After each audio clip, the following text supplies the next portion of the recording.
morning, everyone, and welcome to our first Planning Committee of the municipal year. That means we have some additional items on this morning's agenda. But if I can just remind everyone that this is a quasi-judicial meeting and no decisions are made in advance of the meeting.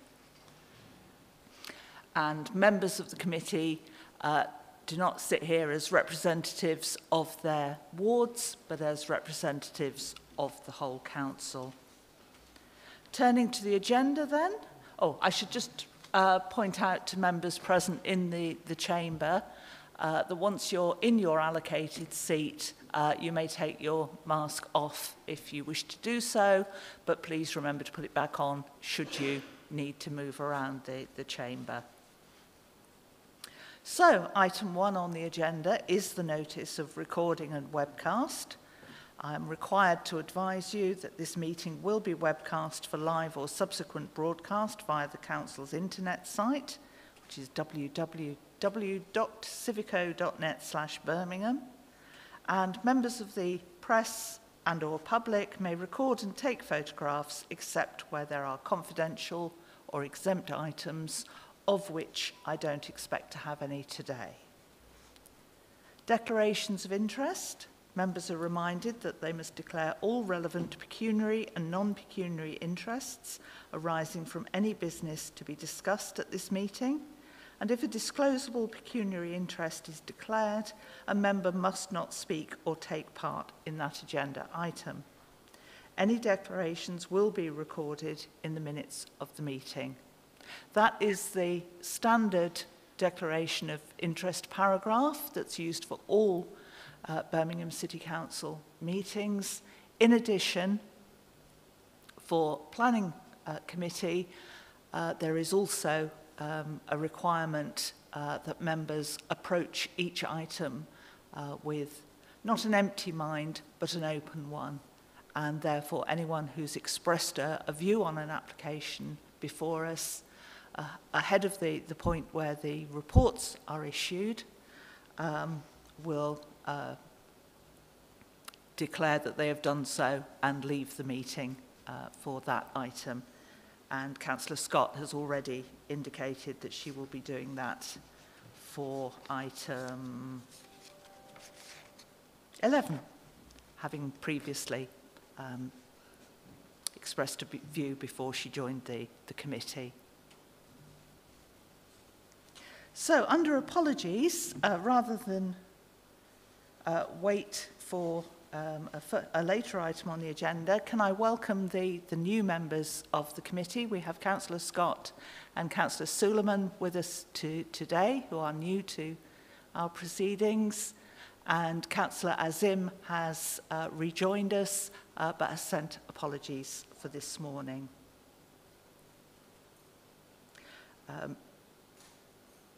I also have apologies from Councillor Cornish and Councillor Ward. And I think everybody else is present. So there's that covered. And item 4, which is one of those once-a-year items, we need to note the decision of the City Council at the meeting on 25th of May to appoint the Planning Committee Chair and members for the period ending with the annual meeting next year in 2022. Can we note that?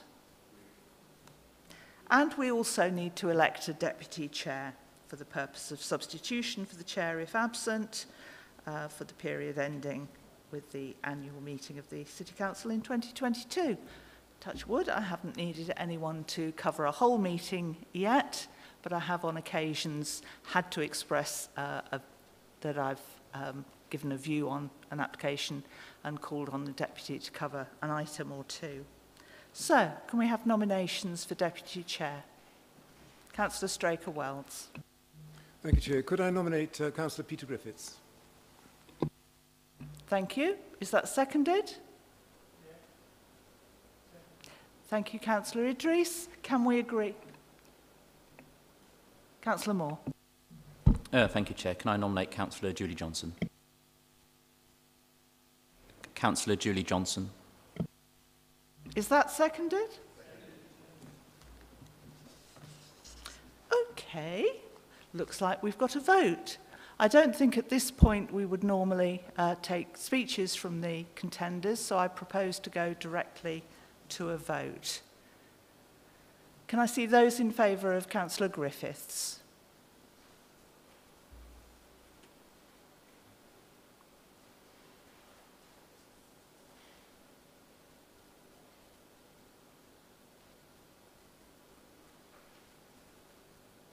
That includes me, so that's 4, and those in favour of Councillor Johnson. And that's 5. So Councillor Johnson is the deputy for this year. Item 5, functions, powers and duties. Can we note those paragraphs, please?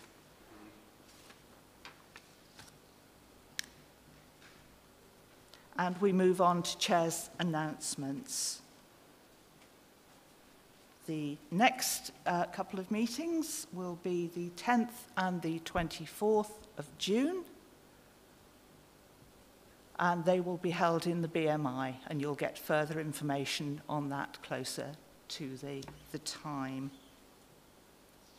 Can I just at this point on the agenda remind members that there is an expectation that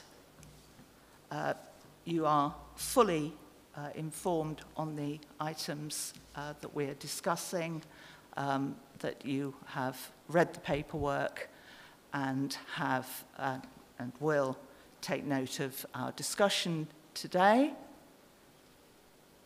However, as we have one particularly long item at item 16, where the report is over 100 pages, and we have members who've joined us very recently, 2 days ago, I am prepared to excuse Councillor Suleiman and Councillor Scott from those items if they haven't had time to catch up with our business.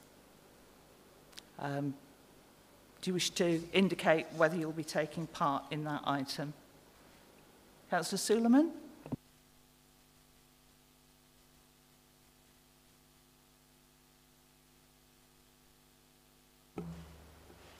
Yes, I'm happy to abstain from that.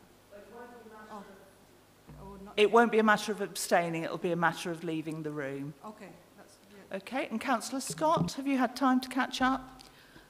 No, so likewise I shall happily leave the room. Okay. That's an exceptional decision based on the fact that we've only had the Council AGM 2 days ago, and it is a particularly long report. Okay, can we agree the minutes of the meeting held on the 13th of May? Thank you. And the dates of the meeting for 2021 to 2022. We have a list of dates. The only one that I would note for you is the 26th of May 2022, which will be once again 2 days after the Council AGM.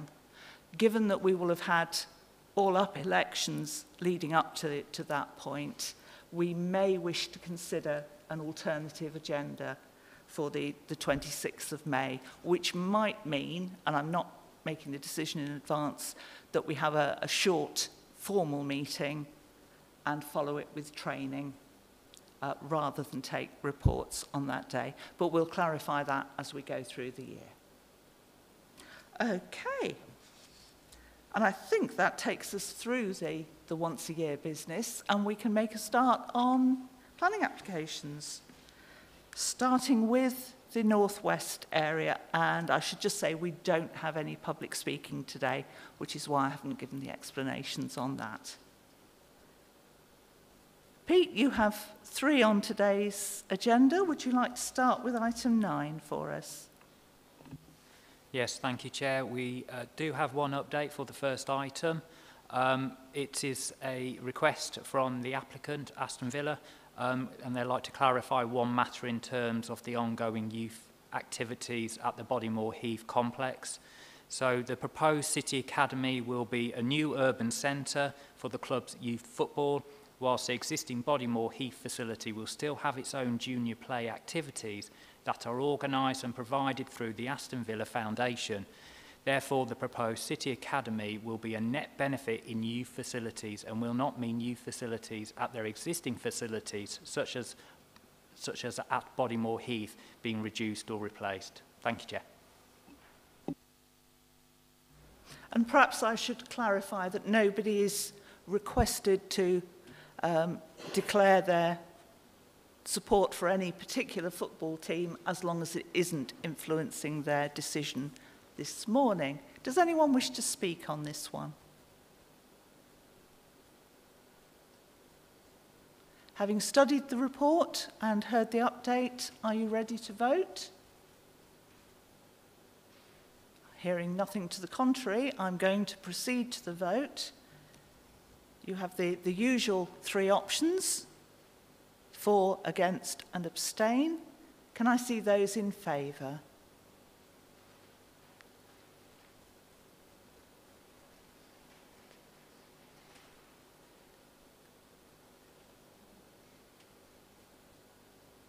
I make that 10 in favour. I don't think there can be any against or an abstention, but I'm struggling with the lighting in here. So can I just check? Anyone against? And any abstentions? Right, so I have got a baseline figure. So that is approved. We move on to item 10, which is the Birmingham Alexander Stadium. This is the temporary lighting. Pete, back to you for this item. Thank you, Chair. One update, Oh, sorry. Yeah, thank you, Chair. Sorry. Okay, so Alexander Stadium, we do have one update. The recommendation should actually read approved temporary instead of approved with conditions to reflect that it is a temporary proposal. Thank you, Chair. Thank you. Does anyone wish to speak on this one?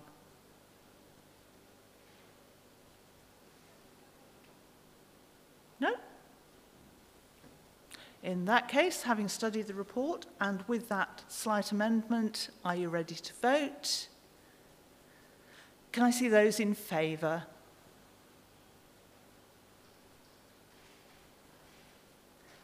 Those against? And those in abstention, I make that 10 in favour, none against or abstaining, so that is approved.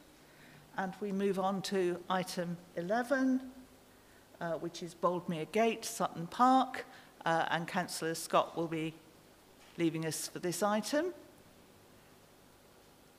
Julie, can you take responsibility for getting Councillor Scott back in at the end of the item? Other updates, Pete? Thank you, Chair. No updates on this item. Okay, does anyone wish to speak on this item? Councillor Moore. Thank you, Chair. It will probably come as no surprise to anyone that I welcome investment in a car park, and certainly it's needed at Sutton Park, because obviously it is an important feature within the city. It's very popular, lots of people go to it, and that's probably reflected in the informal nature and the challenges with the parking situation there. So very much welcome the application, but I do note within the conditions there's the proposal to remove the informal car parking areas. I think that may be an error given the sheer demand for people wanting to visit Sutton Park, and I think that should be retained. So I'd like to propose the removal of condition 4, please.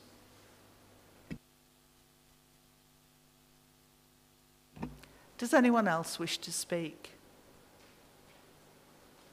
Councillor Beecham. Okay. Pete, I'll bring you back in on that specific point.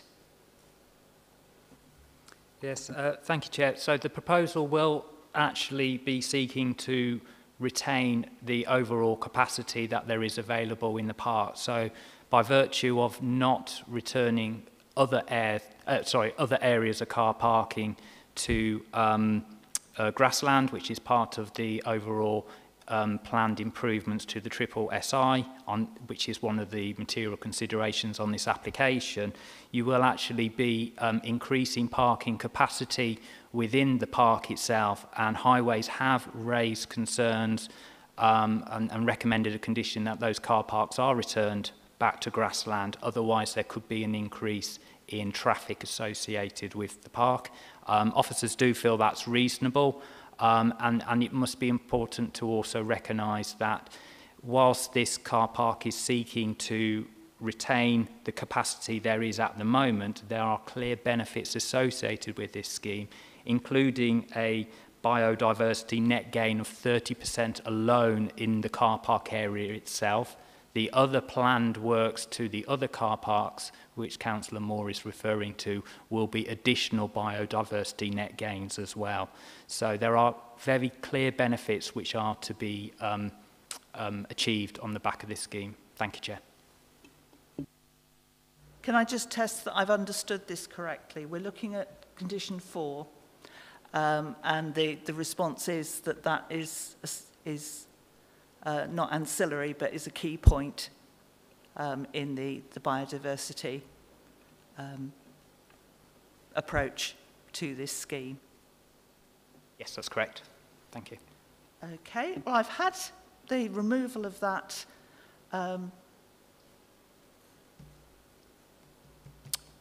moved and seconded, so I think the easiest way to dispose of it is to put it to the vote. Can I see those in favour of removing the condition? And those against?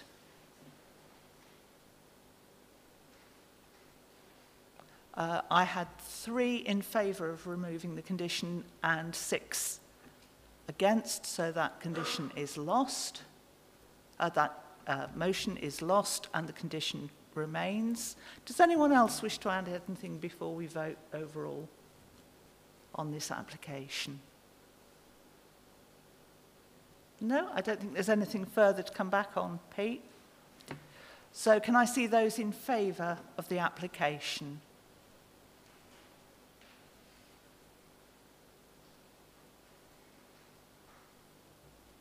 I make that 9, which should mean there are none against. Just checking. And no abstentions. So that is approved. Can we have Councillor Scott back in then?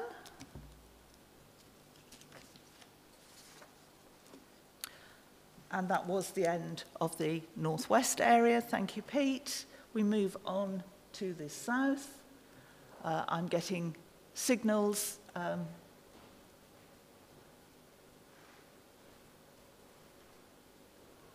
Julie, was that just about Councillor Scott returning? Okay. I understand there's an issue with transport and the officers who were going to present the following items. Can you just wave at me if you're taking the south area items? Nick, you're going to pick up these 2 for us. Thank you very much. Something about signalling at Smethwick, I understand. But we'll move on then to item 12, which is 12 Calthorpe Road, Edgbaston. Do we have any updates that you're aware of? Yes, we have 2 updates on this item, thank you, Chair. So, firstly, the agent has confirmed that discussions are continuing with BCU, who are interested in taking bed spaces, but no contract is in place at this point. And the second update relates to paragraph 6.37 of the officer's report, which refers to paragraph 197 of the MPPF, but that is incorrect. It should refer to 196. So 197 is relevant to the proposal, but the rest of the sentence relates to para 196. Sorry, thank you.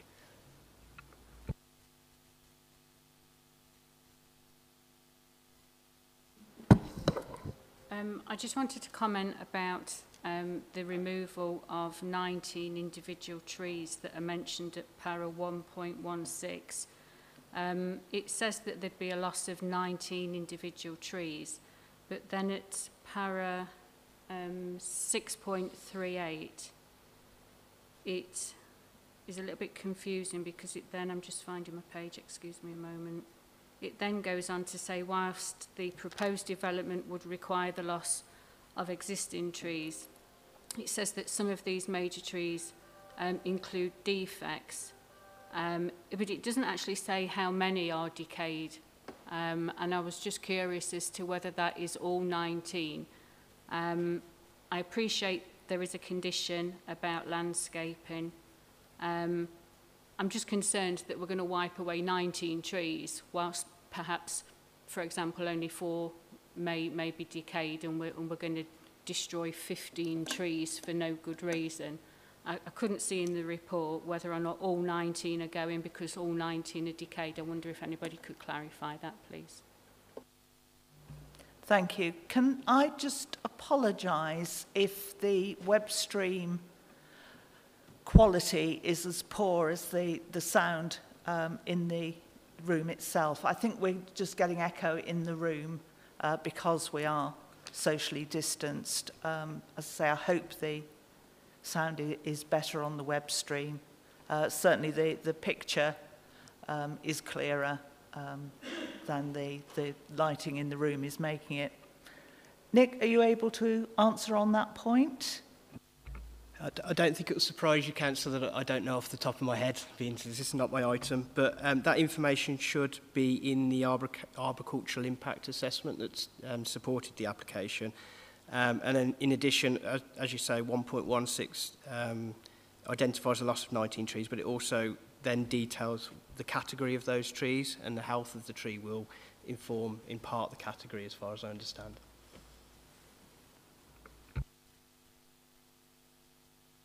Councillor Straker-Wells.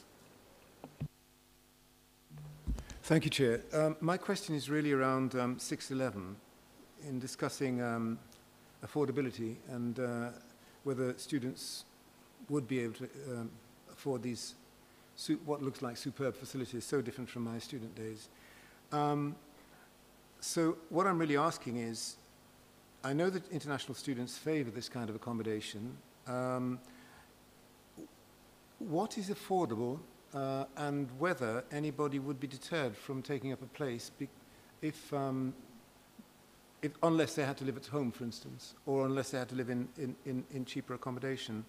It's a really difficult question to ask, but have we got some idea about what affordability means for students in that situation?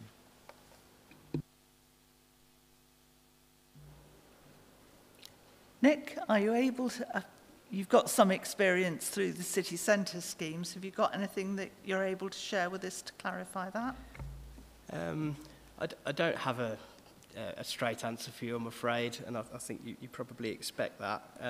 I think as far as I can go really on that point is that this will operate in the free market just as all other student accommodation will, and there are a variety of price points to meet the demand. Where this particular scheme will sit within that, I couldn't comment.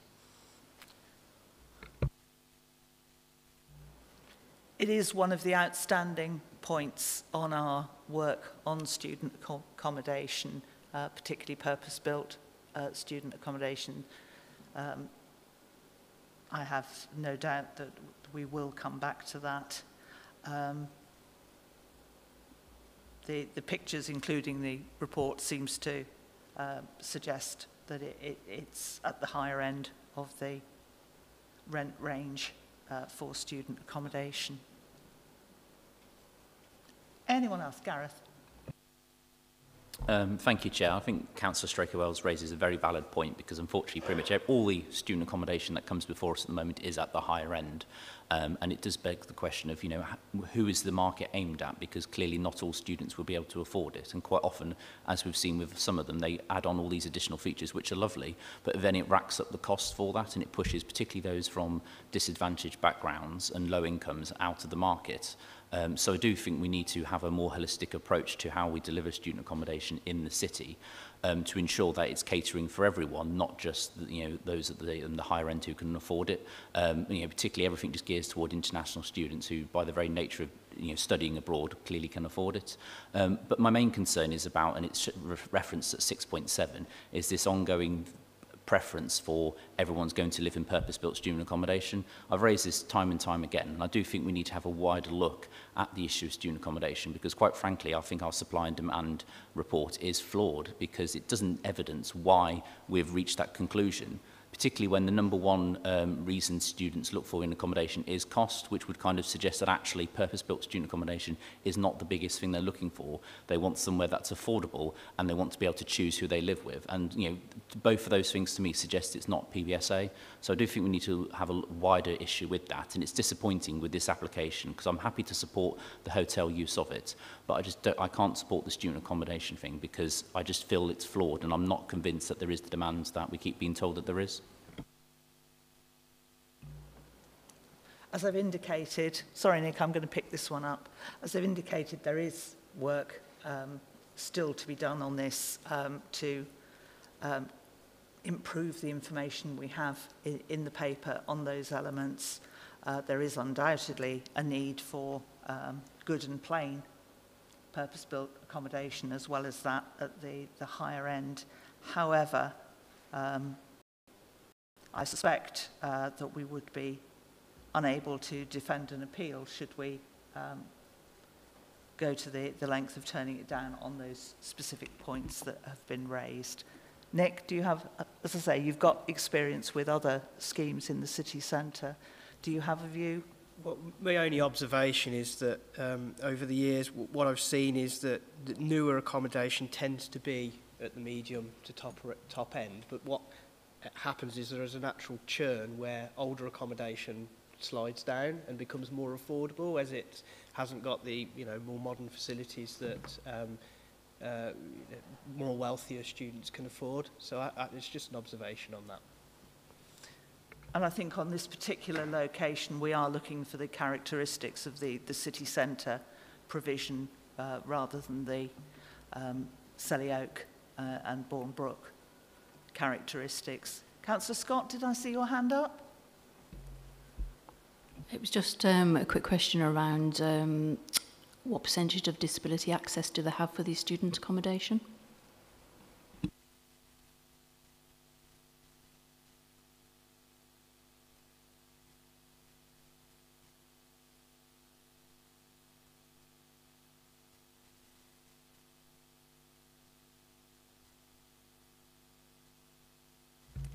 Are you able to identify that? Sorry, Chair, I don't know. Not being my scheme, unfortunately. Okay. Sorry. What we usually see is that the ground floor and lower floors of these blocks do have such accommodation. Certainly the Selly Oak blocks are quite good on this, and I see no reason why it would be different. Could we add a condition or an informational that we're expecting to see the... I thought there was a figure they had to provide. Yeah, I'm sure it came through on the last one. I believe... We are struggling because the officer, as I've said, who should be presenting this is stuck on a train. I believe there's something enshrined in building regulations, Chair. But if you wanted to go down the informative route, I think to request details of accessible units, I think that would be reasonable. I think that might cover Councillor Scott's concerns about this. Does anyone else wish to come in? We've had to go point by point on this because of the two of us trying to cover it. Is there anything else you feel you need to respond to, Nick? I don't think so, Chair. Okay. Are you ready to vote on this one? Can I see those in favour?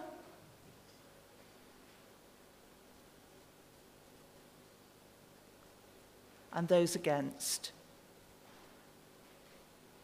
And those abstaining?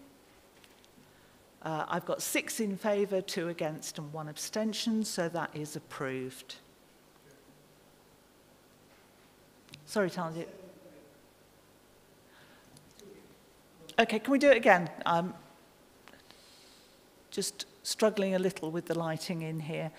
Can I see those in favour? It is 7, yes, I'm sorry.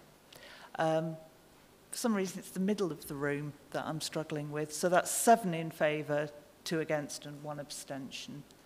So that is approved. We move on, and it's going to be the 2 of us covering this item again, which is the former Selly Oak Hospital site, Phase 3 C block, land off Raddlebarn Road and Oak Tree Lane. For those of you who know the area, this is well under construction, so it's some changes to the detail, if it's confusing you as much as it confused me when I first saw it. Nick, can you introduce this one for us?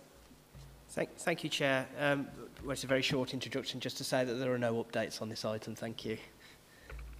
Thank you. Does anyone have any questions on this one? No? Having studied the report, are you ready to vote? Can I see those in favour?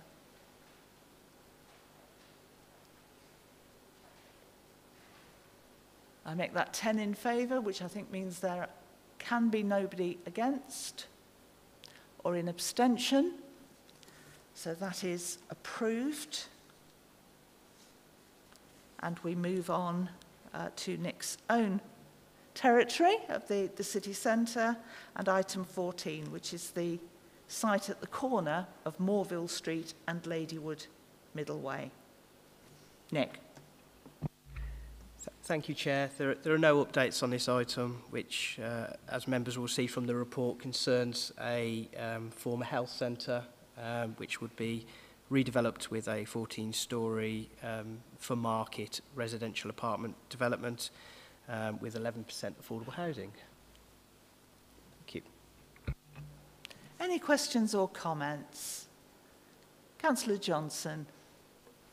Thank you. I note in the report at 4.9 it refers to the objection from the local lead flood authority. Can I just confirm that that's the part that's covered in the condition about the sustainable drainage, please? Okay, yes, that's exactly the case. There's an objection from the LLFA on the basis of they would prefer to have more information at this stage around exactly what the attenuation details will be and what the exact, well, they want confirmation from Severn Trent of the discharge rates, but you'll see in the report at 410 that Severn Trent raised no objection, and you're quite right, we have a condition that would they would have to submit all those details of whether it's attenuation tanks or wider pipes or whatever the solution is, and we would reconsult the LLFA at that point. Thank you. Anyone else?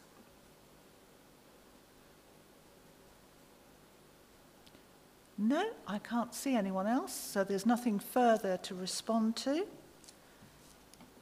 So having read the reports and had that point clarified, are you ready to vote? Can I see those in favour?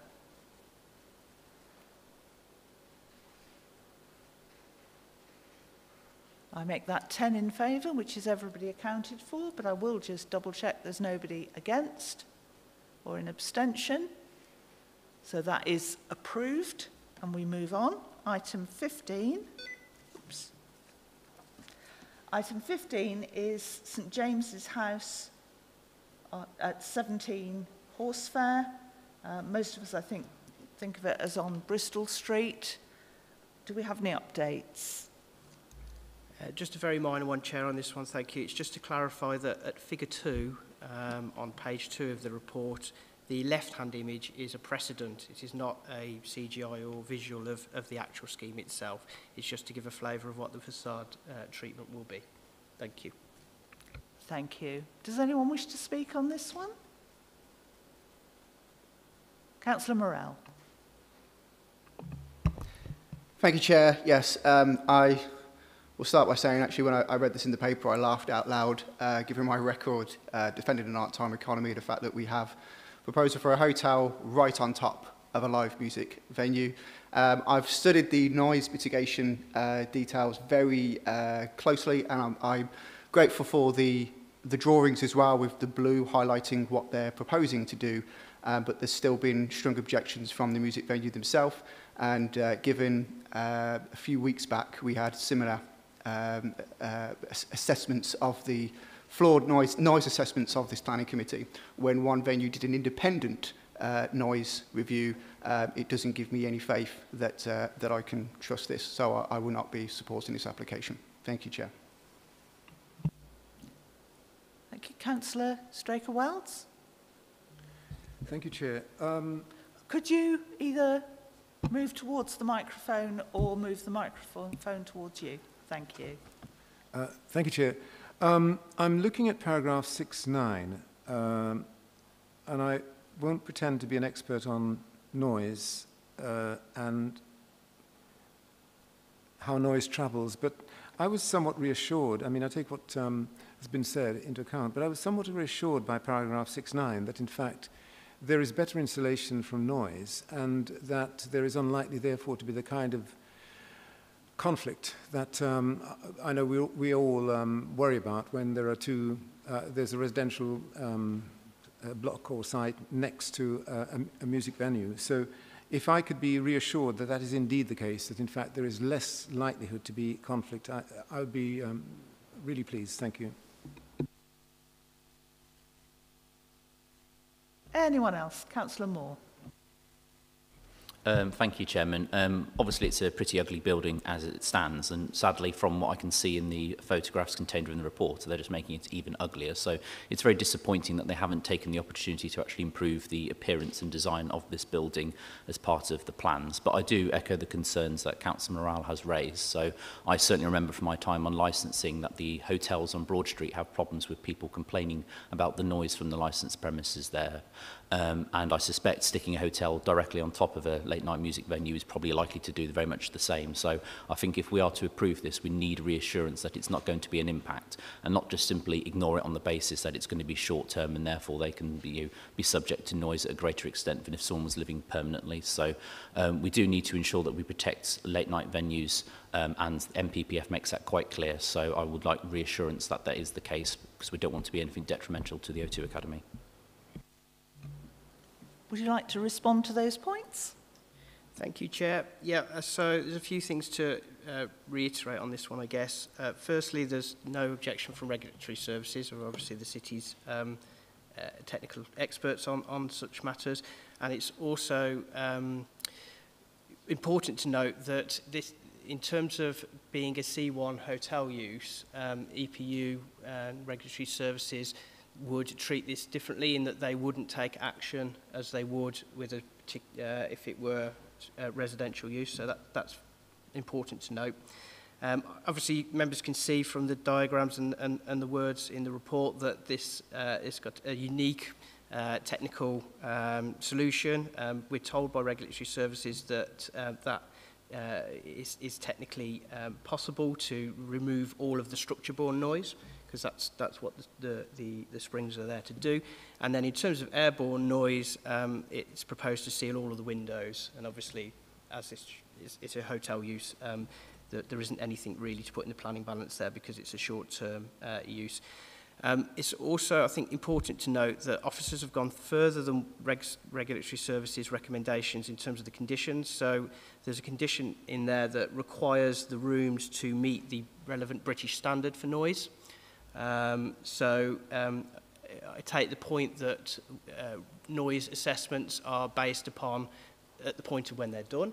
The O2 Academy, as you'll see in the report, are contesting that the 9 events that happened when the assessment was done were not representative, although they haven't provided any empirical evidence on that other than to point to historic assessments that came up with a different noise level. But I think ultimately the protection for the venue is in the fact that regardless, that the development has to meet that British standard. So it can't be occupied until that is the case. So I think that gives us the comfort that that there wouldn't be unreasonable restrictions upon the entertainment venue. I think the other thing to note is that there obviously have been previous consents here for residential use and student use here. So I think by conversion, clearly they haven't happened, whereas this is now proposing a total rebuild of the upper part of the building. So that gives an opportunity to obviously beef up those technical measures and introduce that structural solution that they're proposing here. Thank you, Chair. Thank you. Does anybody else wish to come back in, or are you ready to vote on this one?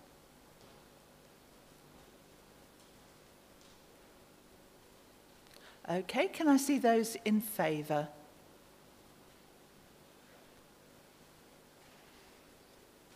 And those against? And I don't think there can be any abstentions. I have 7 in favour and 3 against, so that is approved. I'm going to suggest we take a short break before we move on to the next item, because our officers have managed to join us, but I think they need a minute to catch their breath and marshal their evidence and their arguments before we move on. So if we can take a 5-minute break, that means going out that away, and be back in at 10 to 12. Thank you.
I just need to remind you that if you weren't on the site visit last week, you are still able to take part in this item on the usual proviso that you have familiarised yourself with the report and will listen carefully to the updates we're about to receive. And having caught her breath, Julia, can I get you to introduce and update us on this item? Thank you, Chair. As you're all aware, this application was deferred from the meeting of the 29th of April for a site visit which took place in the pouring rain last Thursday. Before I move on to updates, I will just go through the salient points in the committee report, as I acknowledge it's quite a lengthy report, and just to bring out the most important points from it. Can we have the first slide, please? Okay. This is a hybrid application covering a significant site of 19 hectares within the city centre, proposing a large-scale regeneration master plan with a 15-year build programme.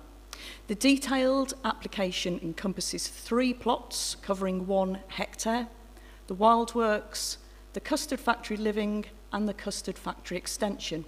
And on the slide before you can see that the detailed plots are in blue and the rest of the site is in grey, with the outline of the application site in red. As I say, the outline application site covers 18.9 hectares or 64 individual plots. The Wildworks proposes commercial floor space in 4 separate buildings. The Custard Factory Living plot proposes 40 units of residential accommodation. And finally, there's the Custard Factory Extension, which proposes a 3-storey rooftop extension. As a whole, the development would provide up to 19,000 square metres of retail floor space, 180,000 square metres of office floor space, 350-bed hotel, up to 1,890 residential units, 10,000 square metres of education and community facilities, 200 square metres of leisure, and up to 850 units of student accommodation, and last but not least, a multi-storey car park of 500 spaces. The proposed development would be controlled by a floor space schedule, quantifying the amount of floor space within each use class, parameter plans, a retention plan, and a design code containing mandatory requirements. Over half the site lies within a conservation area. The Grand Union Canal runs through the site, as does the River Ray. The site also accommodates the unused Duddeston Viaduct, and the Bawdsley Railway Viaduct runs through the site, leading to Moore Street Station. So on the slide in front of you, you have the outline application in red. You have the 2 conservation areas, one in orange and one in green. You have the River Ray running north to south, the canal, which runs at the top of the screen, running from west to east, the Duddeston Viaduct, which is to the right of the Digbeth signpost in the middle, and the railway viaduct that runs again through the site, so you can see Moore Street Station to the far left of the screen.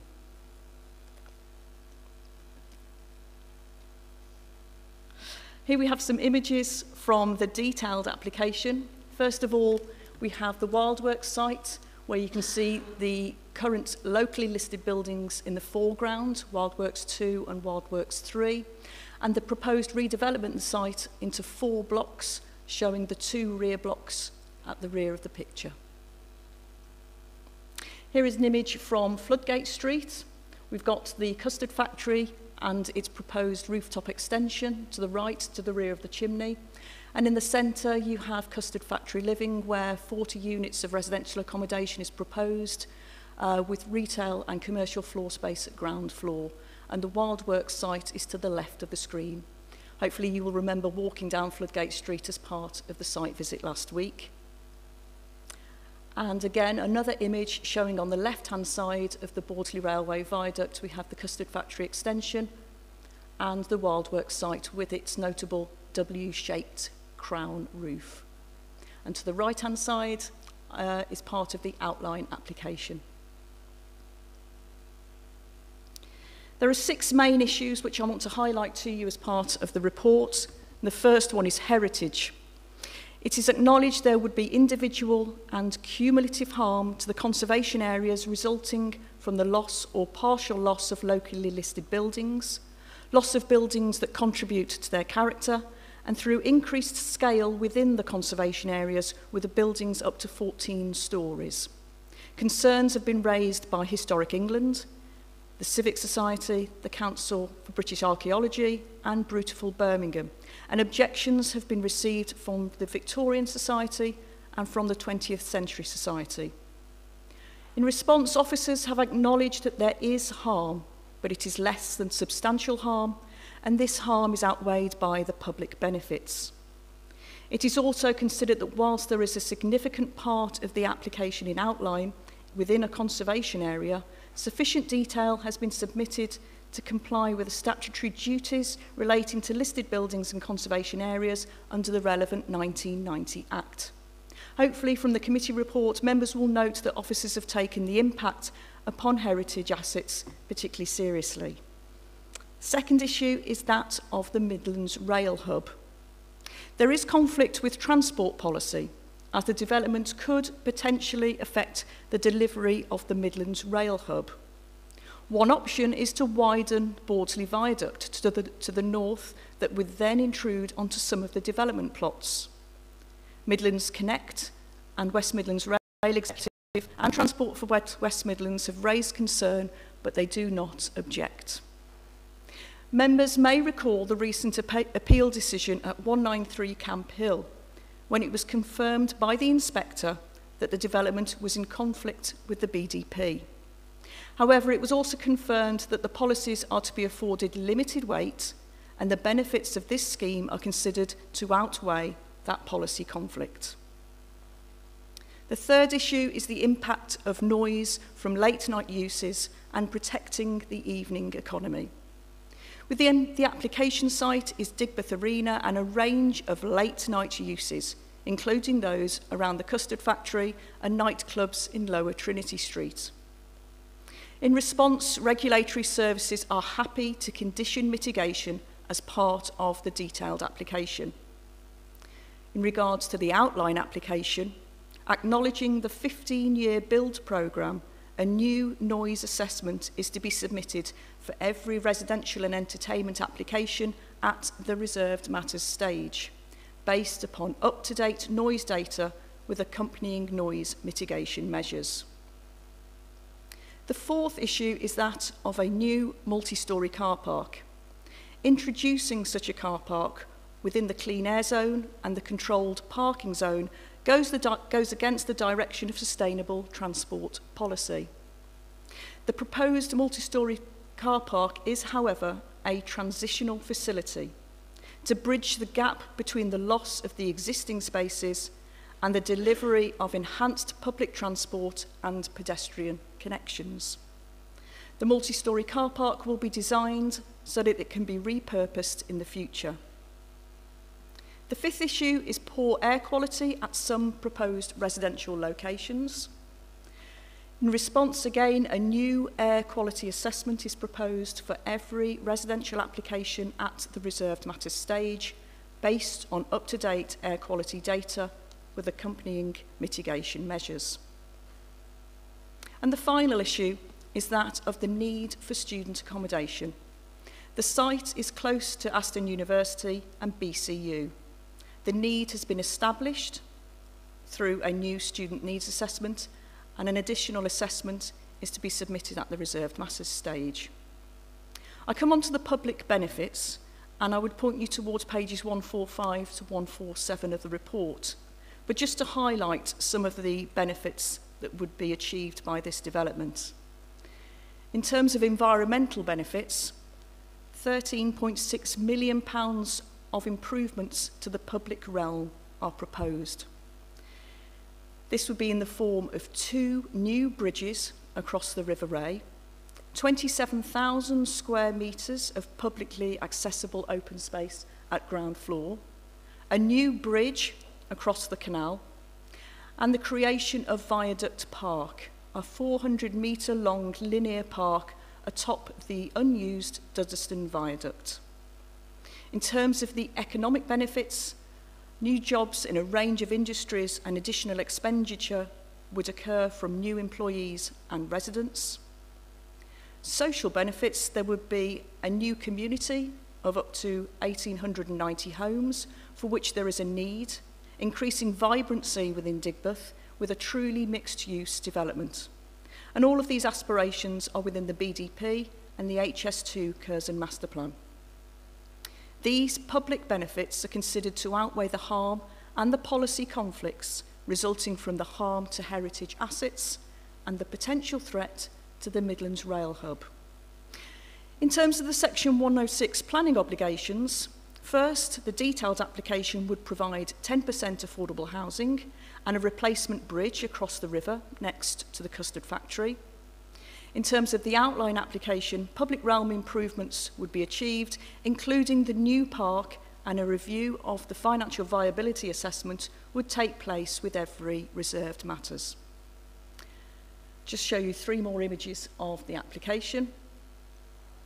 This is a picture of Floodgate Street. Some members may recall we stopped outside the building at the corner of River Street that we can see in front of you. And this is Floodgate Street, which is one of the main links through the site, which would have a focus for commercial and commercial floor space, and there would be reduced parking, but increase in terms of vibrancy, including planting and sustainable drainage. This is a picture close to the custard factory on the left-hand side, showing the custard factory living plot in the centre and the Bordesley Viaduct to the right-hand side. And you can see there the addition to the public realm and the reuse of the railway arches. And the final slide, this is of the proposed River Ray, where it would be opened up to the rear of River Street, where there would be a new river crossing and an area of public open space.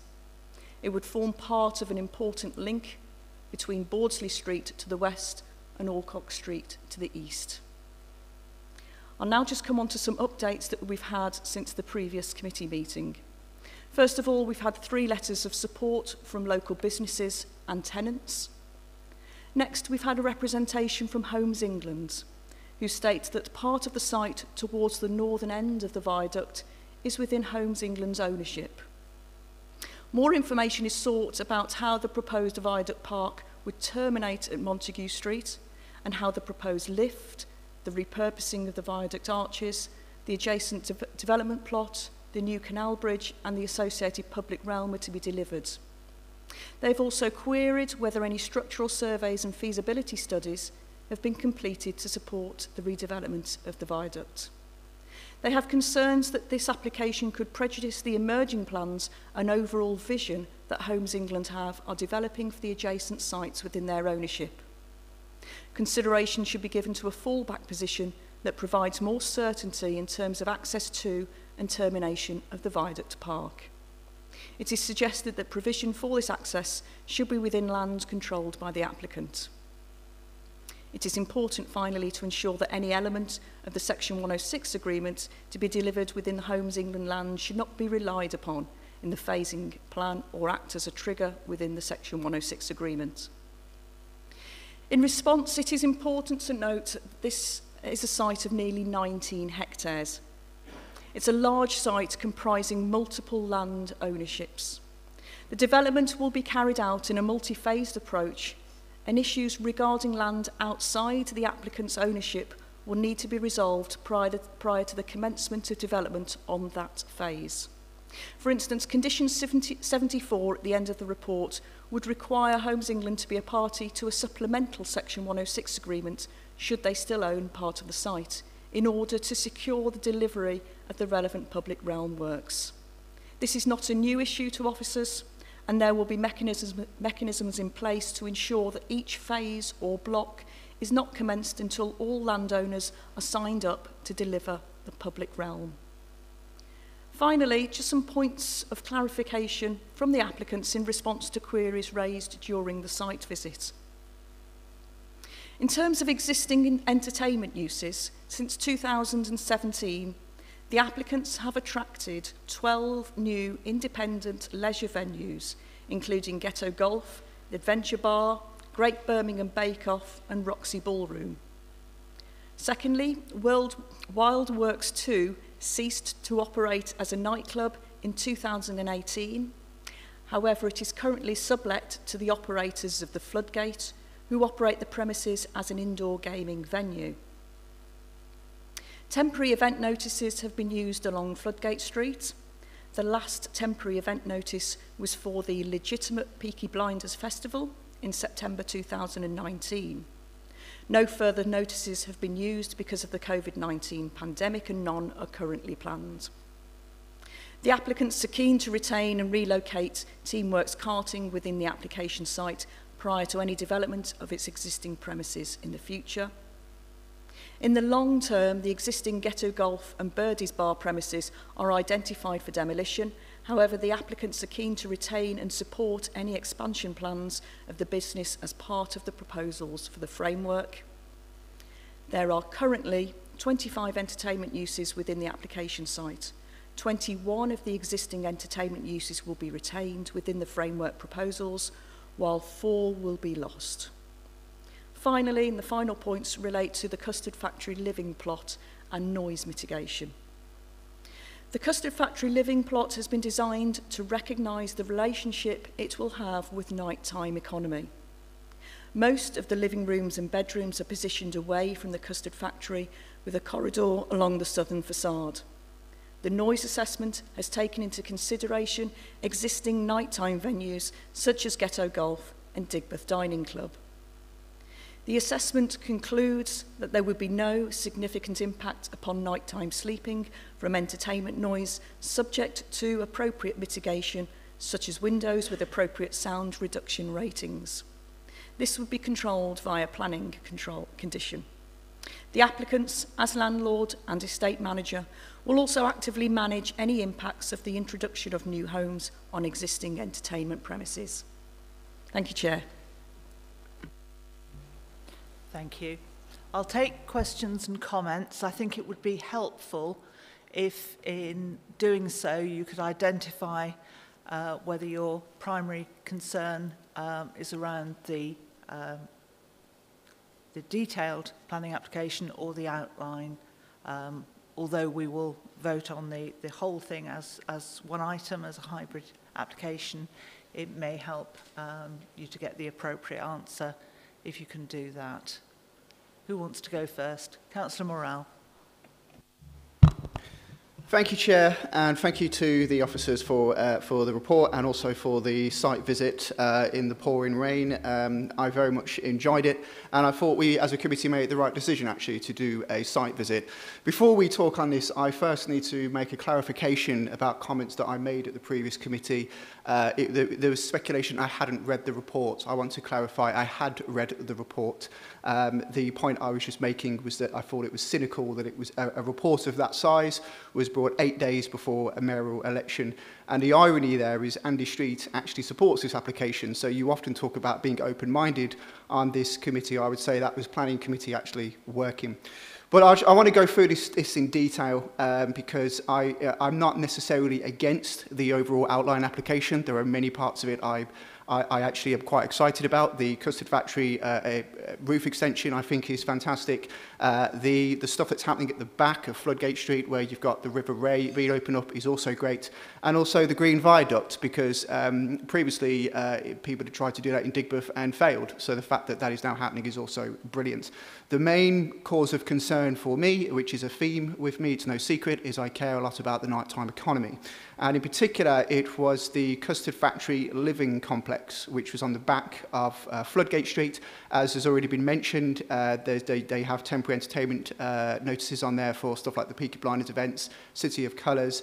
And I wanted reassurance, really, that that was not going to impact that. And they did say they were going to do a report on that. You've just stated 21 of the entertainment venues will be retained out of 25. Some of the conditions that were said through the officers, I must say, during the site visit, was that they were going to have no residential on the ground floor, that ground floor would always be commercial, that the residential on top would have triple glazing, which I've studied the report again. It doesn't actually state that. It says specialised glazing, but I'm willing to say that's probably because it was an outline application, so you have to be vague, but I certainly want more reassurance on that. And the third concession was that they were going to do a report about for what entertainment has been lost because of this development, how much are you actually going to be gaining? And they reassured me that there would be a bigger gain in terms of that field rather than loss. And what you've just said there, 21 retained out of 25, that's a loss of 4.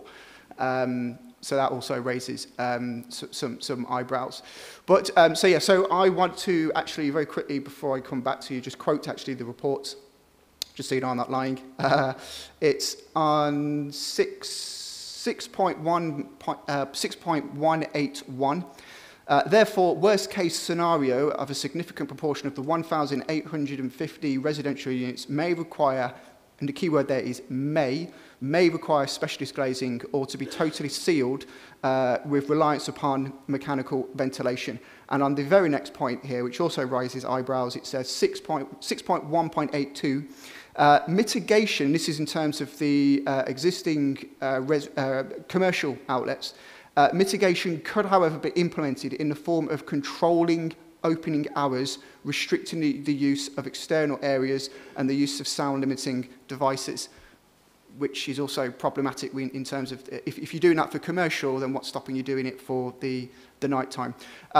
Overall, I am mindful to support this today in good faith, based on the site visit, that I do feel that the developers do have a strong respect for the Digbeth community, and they heard my concerns loud and clear. And so when it comes to the detailed application, I do feel in good faith that they are going to take those concerns into consideration. But if they don't, then obviously that will play into other applications that come to this planning committee, because it is quasi-judicial, and previous planning applications should, in my opinion, affect the decisions that we make on others. Thank you, Chair. Thank you, and thank you for clarifying your position at the previous meeting. I did take the view at the time that your rhetoric had overreached itself. Otherwise, I wouldn't have allowed you to continue to take part in the item, though I'm disappointed that you've repeated the suggestion that the timing was anything other than the routine timing of an application reaching the point where it can come to committee. Julia, I think we'll take individual questions as they're quite detailed. Yeah. Thank you, Chair. Just to clarify, in response to those comments made, the Custard Factory living site is part of the detailed application, so it's the full application. And respect to that redevelopment, yes, there will be commercial uses at the ground floor with residential uses above. We've already had a noise assessment in detail with respect to those 40 residential units on the Custard Factory living site, and mitigation will be in the form of glazing, specialist glazing, not necessarily triple glazing, but sound acoustic glazing, together with the materials in terms of the external envelope of the building. So the materials of the external envelope combined with the glazing will mitigate for the noise concerns that we have on that individual plot. In relation to the later comments you made regarding the residential uses in the outline application, we haven't got an up-to-date noise assessment because we are at a snapshot in time. And as I've said previously, this site has a 15-year build programme. So what we are proposing is that for each and every residential application made at the reserved matter stage, we will then get a noise assessment submitted at that stage, which will give us up-to-date data regarding the noise at that time, which may be more, which may be less, and then we will determine the relevant and the necessary noise mitigation measures at that point. You also came on to the commercial uses that would be lost or gained and how many have come to Digbeth over recent years. And with respect to that point, yes, you've pointed out that 21 uses would be retained, but also I think it's important to make clear that there are short-term uses that the applicants are proposing to bring into the site. As we saw during the site visit, we have an indoor market as part of Wild Works 2 and 3. We have the Ray Studios, where we have, again, a short-term use that is proposed. And we have others in the pipeline that will be commercially, bring the buildings into commercial use and maintain their viability in the short term whilst we work towards the longer term framework. Thank you. Councillor Moore. Thank you, Chairman. Like Councillor Morale, I did find the site visit was particularly helpful and better understanding the material considerations that we have today, and definitely was worth the pneumonia that I probably almost got walking around in the rain. So, and I'm particularly grateful for Julie, who acted as tour guide and shuffling us around Digbeth to see all the various aspects that we need to consider, particularly around the heritage. And it's certainly the heritage for me which is the major concern, because in a nutshell, we're being asked to flatten half a conservation area and put up new buildings in its place. So I'm not necessarily opposed to that, but it's difficult because it's an outline application to fully understand what is going to go in its place in the Digbeth conservation area. But I am minded to support this today in the hope that we do have development which is sympathetic to the character and, you know, is beneficial and complements the existing heritage assets that will be retained as part of this application. The other major concern I have, like with Councillor Morale, is in terms of the late night economy. Digbeth is well known for that, and it's important that that is retained. I'm often of the view that the best way to safeguard late night entertainment venues from noise complaints is to not stick residential next door to it. And I do hope that that is, I know we've got the custard factory living part in this, but I do hope that's not repeated throughout the remainder of the site. We need to ensure there is sufficient distance, because that is the best form of mitigation, and I'm very much acutely aware of that, given that premises in Southside sadly are receiving noise complaints still, despite the fact that residents move next to late night entertainment venues but will still complain about them, which is why the best safeguard is to not stick them there in the first place. So I do think, given 21 businesses will hopefully be retained, hopefully there'll be more that will join them as part of this, but we need to ensure their longevity by preventing noise complaints that hinder their operation. I do also want to comment around the car park. I appreciate it is temporary, but I do hope that that can be retained. Parking is still important for the city centre, regardless of the clean air zone. And so I do hope that that can be extended at some point in the future. And the final point I just want to make is, I'm particularly grateful for the site visit. It helped us understand the public benefits. That was much clearer than it was reading an almost 200-page report. But I do know that quite often developers will come before us, promise the earth, and then negate on that and say suddenly stuff is no longer viable, or it's not affordable, or they can't do it. So I do hope that is not going to be a repeat here, and I do hope, particularly noting the concerns raised by Homes England in terms of the Viaduct Park, I do hope that all that has been promised today in terms of the public benefits is actually delivered in the next 15 years. So the cynic in me suggests it won't be, but I do hope it is the case. Thank you, Chair. Thank you. Julia, do you want to come back on those points? Can I just see who else might want to speak? Julia. Thank you, Chair.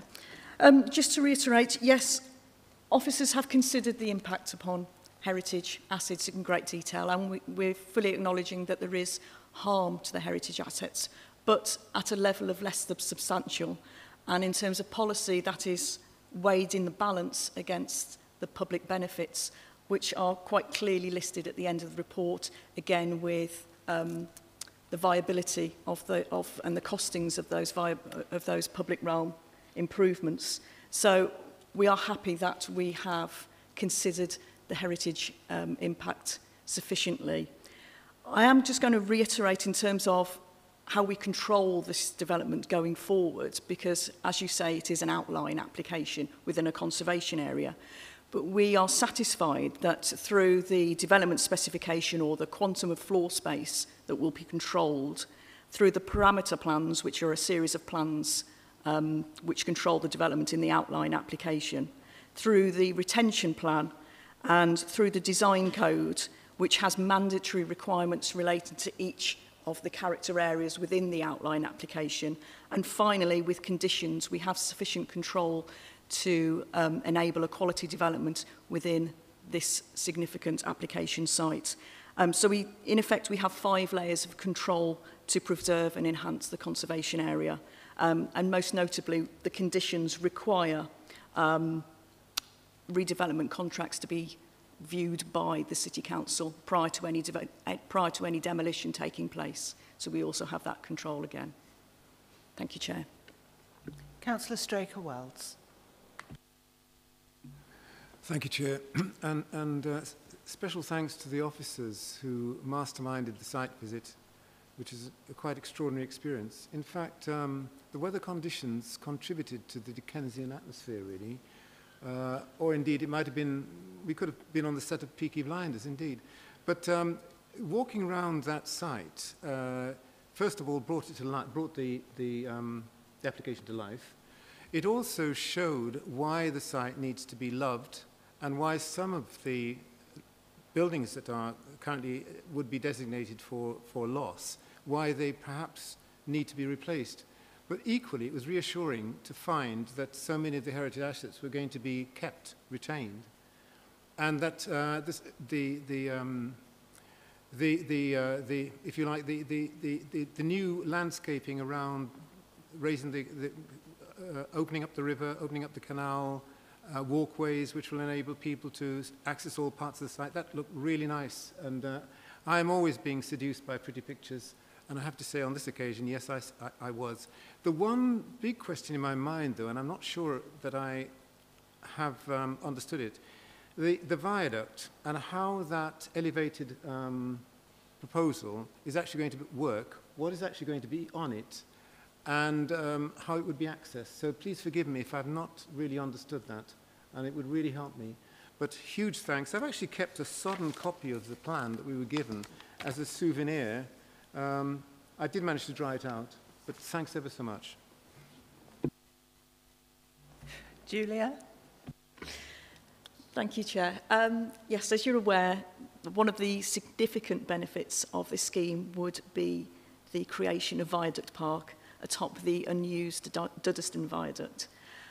There are 4 points of access that are proposed through various points. Sorry, I can't show you, through various points on the plan from the top to the bottom of the viaduct. 2 would be staircases and 2 would be lifts. And there's also a proposed crossing from the multi-storey car park and leisure proposal on one of the particular plots that would lead directly to the top of the Duddeston Viaduct. You're correct there, it needs to be 2 upper level bridges to connect the whole of the linear form, and that would be part of the Section 106 agreement as well. So there's access proposed, but there is significant infrastructure required as well. Councillor Griffiths. Thank you, Chair. Like other councillors, I was very impressed walking around. The site visit was particularly helpful in formalising ideas about the area and which of the buildings were going to be retained and what the overall plan was. I'm concerned about this revelation that part of the land was owned by the Homes England and what purpose we were proposing for that bit. Maybe officers can tell us that, where that fitted in with the outline application. The second point really relates to item 40, page 43, where the River Ray treatment is raised in the reports as being needing to be dealt with in the same way as the Ray Valley SPD along the stretch. And whilst I welcome the opening up of the one bit that we saw, what we also saw is a blue brick canyon, which was very stark, almost Tolkien-esque.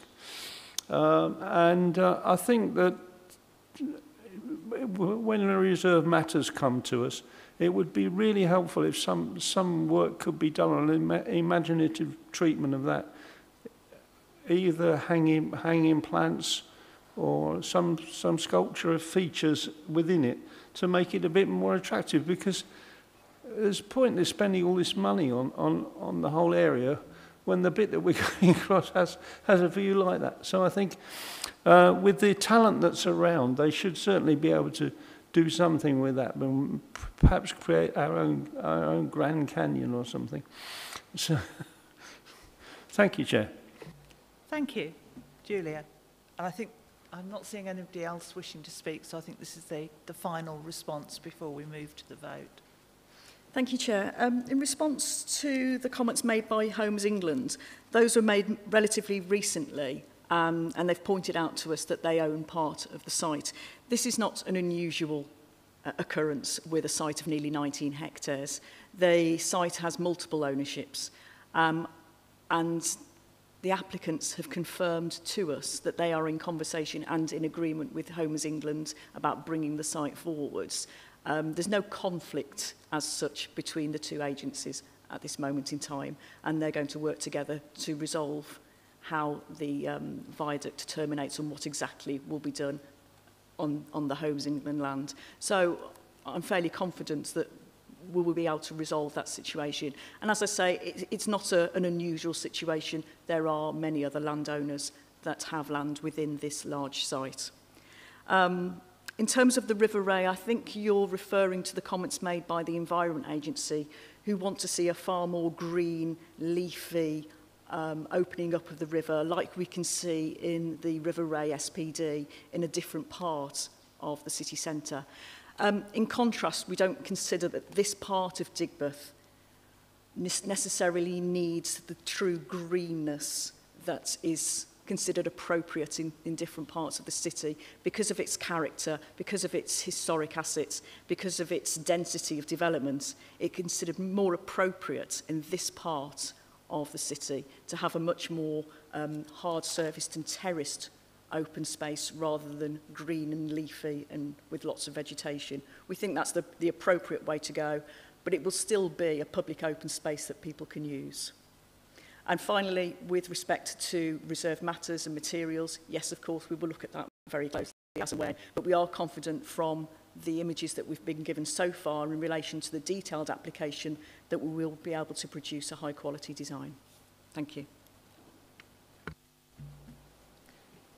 Thank you. I'm not seeing anyone else indicating that they wish to speak, so I intend to move towards the vote. I'm not seeing anyone to the contrary on that. So can I see those in favour of this application?